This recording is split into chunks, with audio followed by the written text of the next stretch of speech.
आइए आपको आज हम केदारनाथ धाम के बारे में कुछ बातें बताते हैं। ध्यान से इस वीडियो को पूरा देखिए। केदारनाथ धाम की मंदिर एक 6 फीट ऊंचे चौकोर चबूतरे पर बना हुआ है। मंदिर में मुख्य भाग मंडप, गर्भगृह के चारों ओर प्रदक्षिणा पथ है। बाहर प्रांगण में नंदी बैल वाहन के रूप में विराजमान हैं। मंदिर का निर्माण किसने कराया, इसका कोई प्रामाणिक उल्लेख नहीं मिलता है। कहा जाता है कि इस मंदिर का जीर्णोद्धार आदिगुरु शंकराचार्य ने कराया था। मंदिर को 3 भागों में बांटा गया। पहला गर्भगृह, दूसरा मध्य भाग, तीसरा सभा मंडप। गर्भगृह के मध्य में भगवान श्री केदारेश्वर जी का स्वयंभू ज्योतिर्लिंग स्थित है, जिसके अग्रभाग पर गणेश जी की आकृति और साथ ही मां पार्वती जी का यंत्र विद्यमान है। ज्योतिर्लिंग पर प्राकृतिक यज्ञोपवीत और ज्योतिर्लिंग के पृष्ठभाग पर प्राकृतिक स्फटिक माला को आसानी से देखा जा सकता है। श्री केदारेश्वर ज्योतिर्लिंग में 9 लिंगाकार विग्रह विद्यमान हैं। इस कारण इस ज्योतिर्लिंग को नवलिंग केदार भी कहा जाता है। स्थानीय लोकगीतों से इसकी पुष्टि होती है। श्री केदारेश्वर ज्योतिर्लिंग के चारों ओर विशालकाय 4 स्तंभ विद्यमान हैं, जिनको चारों वेदों का द्योतक माना जाता है, जिन पर विशालकाय कमलनुमा मंदिर की छत टिकी हुई है। ज्योतिर्लिंग के पश्चिमी ओर एक अखंड दीपक है, जो कई हजारों सालों से निरंतर जलता रहता है, जिसकी देखरेख निरंतर जलते रहने की जिम्मेदारी पूर्व काल से तीर्थ पुरोहितों की है। गर्भगृह की दीवारों पर सुंदर आकृतिक आकर्षण फूलों और कलाकृतियों को उकेर कर सजाया गया है। गर्भगृह में स्थित चारों ओर विशालकाय खम्भों के पीछे से स्वयंभू ज्योतिर्लिंग भगवान श्री केदारेश्वर जी की परिक्रमा की जाती है। पूर्व काल में श्री केदारेश्वर ज्योतिर्लिंग के चारों ओर सुंदर कटवे पत्थरों से निर्मित जलेरी बनाई गई थी। Shri Yogesh Jindal, managing director, Kashi Vishwanath steel, Kashipur वालों ने मंदिर गर्भगृह में 8 मिलीमीटर मोटी तांबे की नई जलेरी लगाई थी वर्ष 2003-04 में।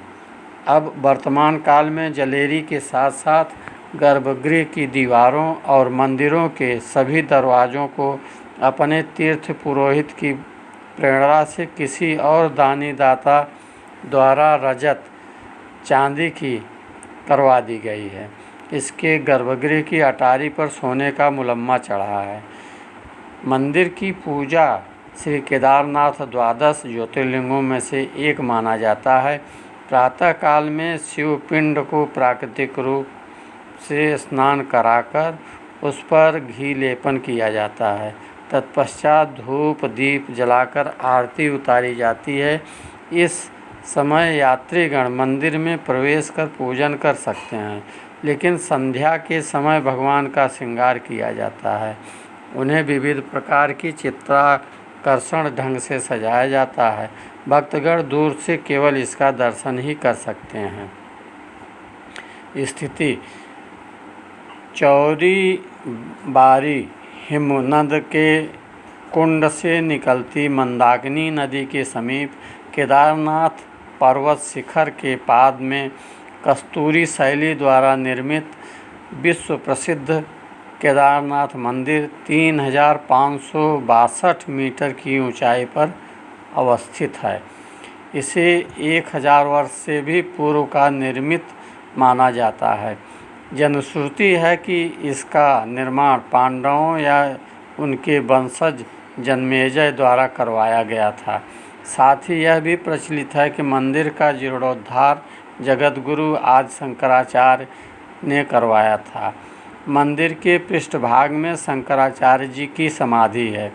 राहुल सांस्कृतायन द्वारा इस मंदिर का निर्माण काल 10वीं व 12वीं शताब्दी के मध्य बताया गया है।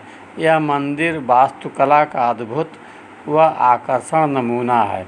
मंदिर के गर्भगृह में नुकीली चट्टान भगवान शिव के सदाशिव रूप में पूजी जाती है। केदारनाथ मंदिर के कपाट मेष संक्रांति से 15 दिन पूर्व खुलते हैं और अगहन संक्रांति के निकट बलराज की रात्रि चारों पहर की पूजा और भैया दूज के दिन प्रातः 4 बजे श्री केदार को घृत कमल और वस्त्रादि की समाधि के साथ ही कपाट बंद हो जाते हैं। केदारनाथ के निकट ही गांधी सरोवर व वास्तुकी ताल है। केदारनाथ पहुंचने के लिए रुद्रप्रयाग से गुप्त काशी होकर 20 किलोमीटर आगे गौरीकुंड तक मोटर मार्ग से और 14 किलोमीटर की यात्रा मध्यम व तीव्र ढाल से होकर गुजरने वाले पैदल मार्ग द्वारा करनी पड़ती है। मंदिर मंदाकिनी के घाट पर बना हुआ है। भीतर घारे अंधकार रहता है और दीपक के सहारे ही शंकर जी के दर्शन होते हैं। शिवलिंग स्वयंभू है। सम्मुख की ओर यात्री जल पुष्पात चढ़ाते हैं और दूसरी ओर भगवान को घृत अर्पित कर बाँह भरकर मिलते हैं। मूर्ति 4 हाथ लंबी और 1.5 हाथ मोटी है। मंदिर के जगमोहन में द्रौपदी सहित 5 पांडवों की विशाल मूर्तियां हैं। मंदिर के पीछे कई कुंड हैं जिनमें आचमन तथा तर्पण किया जाता है। आप लोग केदारनाथ भगवान का दर्शन करें। दर्शन करने के पश्चात बाबा बद्रीनाथ का दर्शन करें, क्योंकि पहले बद्रीनाथ के दर्शन करने पर स्थिति दूसरी हो जाती है, उसका कोई फल नहीं मिलता है।